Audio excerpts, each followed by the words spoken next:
இன்னைக்கு அன்புமணிங்கிற ஒரு அல்லக்கை மத்திய சுகாதாரத்துறை அமைச்சராக்கி இவ்வளவு பெரிய உயரத்தை கொண்டு வந்த தந்தையை என்ன பேசுறான்னு ஒட்டு கேட்கிறேன்.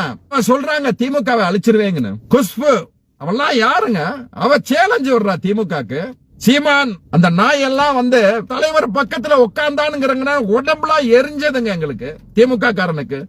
என்ன மயிராம என்ன பெரிய தனியா நின்னோட கூட்டணி சேர்ந்து நம்ம திமுகவை அசைச்சிட முடியும்? இயக்கத்தின் தலைவனை இத்தனை ஆண்டுகள் ஆனாலும் தான் வீட்டையில பூஜை அறையில மாதிரி வச்சு கலைஞரை கொண்டாடுறான் ஒவ்வொரு திமுக காரன். உங்களுக்கு தந்தையா இருக்கலாம், உங்களுக்கு தாத்தாவா இருக்கலாம், ஆனா அந்த பேரியக்கத்தினுடைய தலைவன்க. அந்த தலைவனை கொச்சையா பேசினவன வீட்டுக்குள்ள நுழைய விடலாமாங்க?